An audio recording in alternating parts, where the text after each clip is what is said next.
Capítulo 16 del Evangelio según San Marcos. Capítulo 16, llegamos al final, al último capítulo de este Evangelio. Espero que hayas podido hacer este itinerario y que esto quede en tu corazón para recurrir al Evangelio como si fuera una fuente, como el Señor mismo dice, esa fuente de agua viva, para que lo puedas leer y meditar. ¿Qué encontramos en este capítulo 16 del Evangelio según San Marcos? Encontramos dos hechos. A partir del versículo 1 y hasta el versículo 8, tú me puedes seguir allí con tu Biblia, encontramos el sepulcro vacío. Los discípulos, luego de lo que ha acontecido, sobre todo las mujeres, van muy temprano al sepulcro y allí encuentran que está vacío. Y a partir del versículo 9 y hasta el final, hasta el versículo 20, son las apariciones del resucitado. Que nosotros lo vimos vivo, que lo vimos crucificado, que lo vimos muerto, ahora lo vemos nuevamente vivo. Por lo tanto, está resucitado. Son las apariciones de Jesús resucitado a sus testigos. El centro de la misión estará en esto, en dar testimonio de la resurrección de nuestro Señor Jesucristo. Y lo harán todos. Y la mayor parte de ellos, por este testimonio, terminarán siendo mártires, entregarán la propia vida. Comencemos para darle un contexto mejor en el 1540. Allí, ¿qué ha pasado? Ya se nos ha presentado de manera muy simple la muerte de Cristo. Y en el versículo 40 de ese 15 se nos dice que había unas mujeres que iban mirando desde lejos ¿a dónde lo iban a poner el cuerpo de Cristo? Fíjense el amor y la fidelidad de estas mujeres.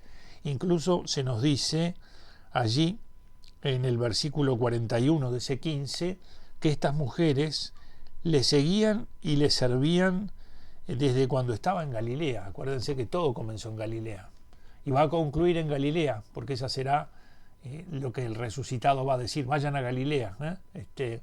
De manera que las mujeres son las que están como atentas. ¿Dónde lo van a poner?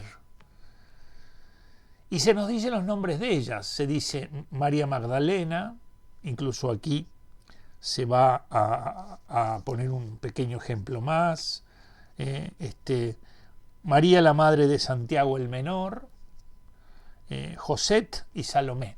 Aquí están las mujeres que han estado atentas a dónde van a llevar el cuerpo muerto de nuestro Señor. Y así va a comenzar este capítulo 16, que desde los primeros versículos, como decíamos, del 1 al 8, lo que va a tener es el sepulcro vacío. ¿El sepulcro vacío es una prueba de la resurrección de Cristo? No, es un signo, es una señal. Él no está ahí. Y creo yo que es el elemento más importante. A lo largo de nuestra vida habrá personas que, sin decirlo, ubican a Cristo en el sepulcro, porque no creen en Él, porque piensan que todo ha terminado de la misma manera en que terminan todos. En cambio, a nosotros, los cristianos, se nos dice algo muy importante: no lo busques allí. Por lo tanto, no vivas tu vida de fe desde esta clave. Ya no está muerto, está vivo y con una vida totalmente nueva. No es que volvió a la vida, no, entró en una vida nueva que el Padre le concede, y esa vida nueva es la que se nos entrega a todos nosotros en el bautismo, la vida nueva de Cristo. Por lo tanto, no es que volvió como Lázaro, ¿no? Había muerto y el Señor lo trajo a la vida, lo trajo a la misma vida que vivía, y va a tener que morir. En cambio, Él no. ¿Y qué se nos dice allí? Se nos dice que pasado el sábado, María Magdalena, María la de Santiago y Salomé 3 de las 4 que aparecen mencionadas en el 1540, dice que habían decidido embalsamar el cuerpo de Jesús, una tradición judía, una costumbre judía que se realizaba, y que habían comprado los aromas, y que muy de madrugada, el primer día de la semana, a la salida del sol van al sepulcro, y se decían unas a otras, ¿quién va a retirar la piedra? Porque es grande, es una imposibilidad que tenemos, ¿verdad? Podríamos decir que inicialmente parece que las mujeres están destinadas a ver, ven el sepulcro, ven la piedra, y luego están destinadas a huir, porque se van a encontrar con algo inesperado, insospechado. Lo primero es que la piedra está corrida. Es decir, ¿cuáles eran los planes que llevaban ellas? Ver cómo solucionaban que la piedra estuviera cubriendo la entrada. Pero al llegar encuentran algo que no esperaban. Y es como, ¿verdad? Van como de admiración en admiración. Y a partir de eso se encuentran con el segundo elemento, aún más novedoso. Un joven vestido de blanco, que para nosotros evidentemente es un ángel, es llamado el ángel de la resurrección, que no está para ser contemplado por la belleza que tiene de la eternidad, sino para ser escuchado. Y aquí las mujeres pasan de ver la piedra que está corrida, ver que hay un ángel que tiene figura humana. ¿Cómo es que un ángel tiene figura humana? Bueno, porque Dios hace un milagro para que ese ángel, que es espiritual, que es invisible, se vuelva visible para nosotros, porque si no, no tendríamos posibilidades de entrar en contacto con él. Y entonces ese ángel que está allí, de la resurrección, les va a revelar algo. Esto es lo novedoso. El ángel viene a dar a conocer algo. Primero dice, buscan a Jesús de Nazaret, el crucificado. Es muy importante esto. Parece menor, pero no lo es. Es muy importante. Es el mismo, no es otro.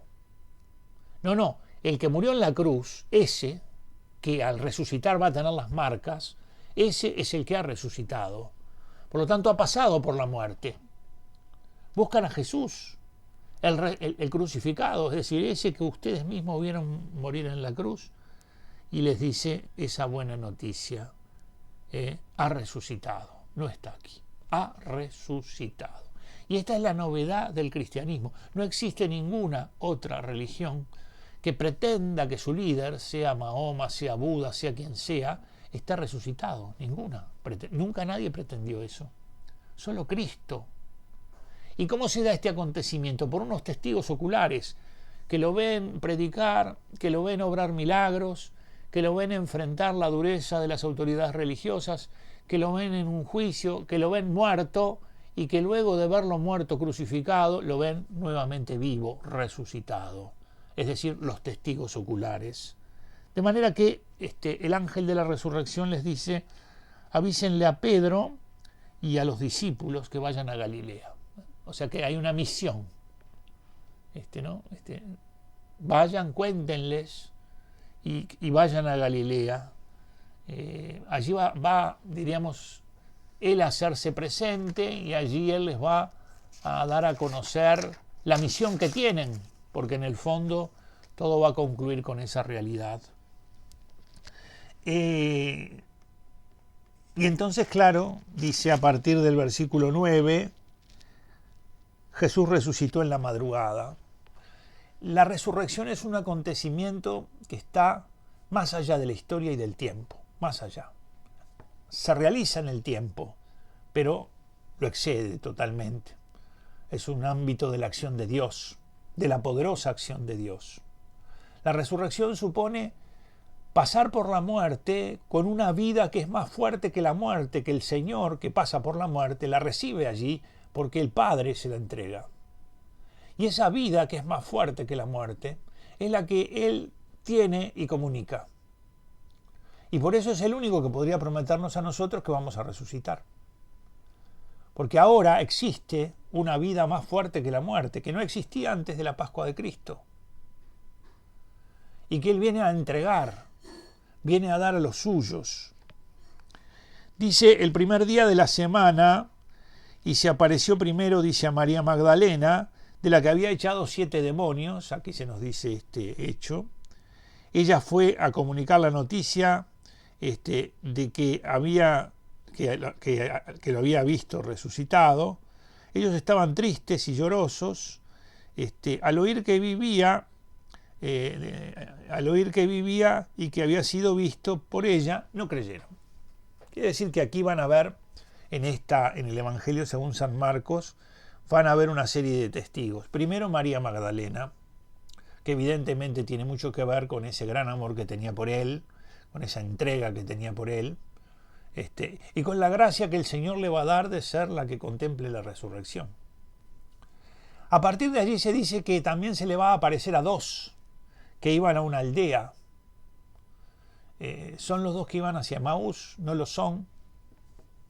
Pero estos 2 que dan testimonio, María Magdalena y los 2 que vienen a la comunidad a decir, Cristo ha resucitado, se nos ha aparecido, encuentran de parte de los demás una respuesta de incredulidad, no creyeron. Los 11 ahora están a la mesa y Jesús se les aparece.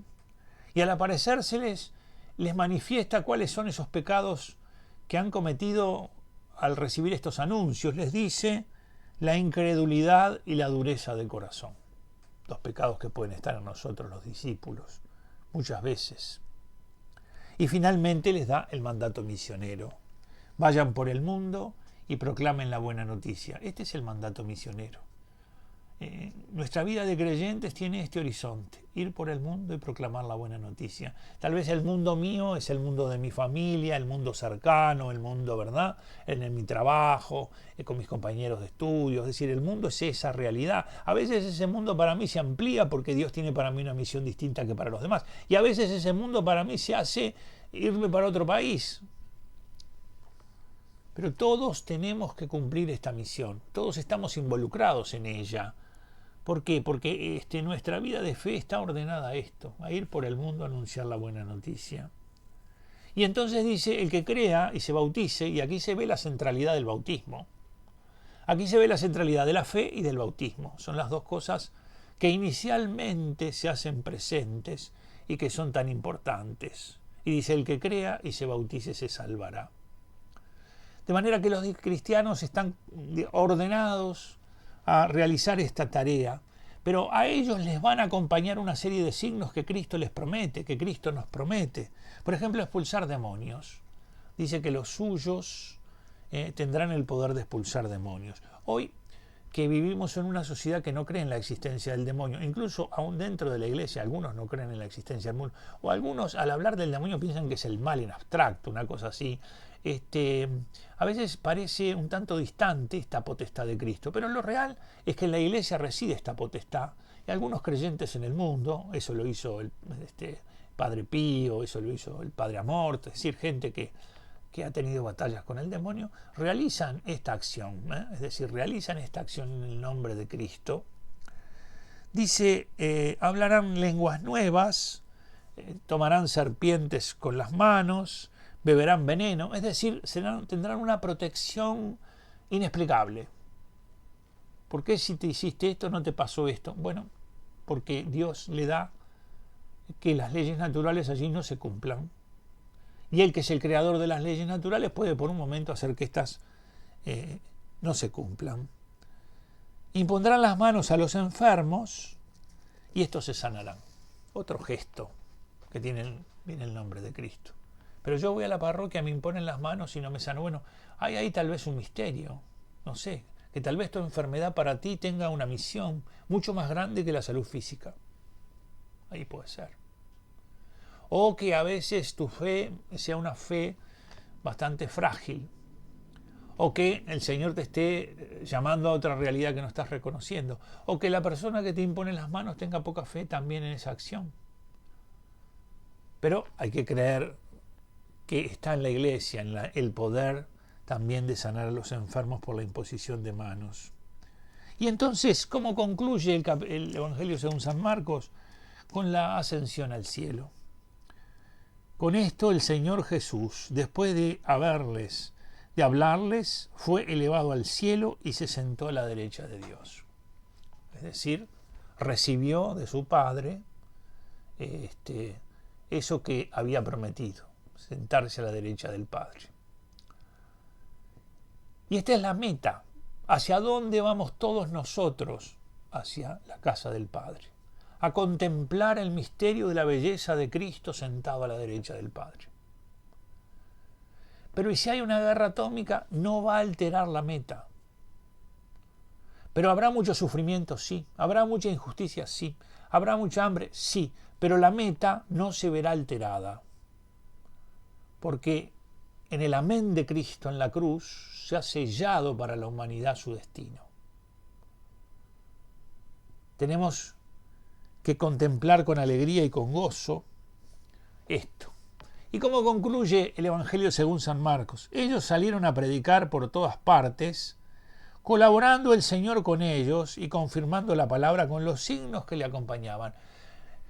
Nosotros y todos salimos a predicar, y aquí está la clave de lo que no podemos nunca perder de vista, que el Señor está con nosotros, colaborando el Señor con ellos. El Señor está cerca nuestro, está a nuestro lado. Y muchas veces confirma esa palabra, eso que se ha dicho, con esos signos que se han prometido. Expulsar a los demonios, sanar a los enfermos, vivir circunstancias difíciles que tendrían que hacernos daño y no nos hacen. Alabado sea Jesucristo, bendito sea Jesucristo. Bueno, llegamos al final de este Evangelio según San Marcos. Espero que esta guía te haya acompañado. Yo te bendigo, especialmente le pido al Señor que abra tu corazón a su palabra y que la vuelva fecunda. No te olvides, cada vez que vas y haces algo, Él va contigo. Y Él va a confirmar esas acciones que tú realizas con sus signos. No desconfíes de la presencia del Señor ni de su poder. Pidamos siempre al Señor ser humildes y hacer su obra en medio de los hombres con alegría, con mucha alegría, la de sabernos amados por Él. Y yo te bendigo en el nombre del Padre, del Hijo y del Espíritu Santo. Amén.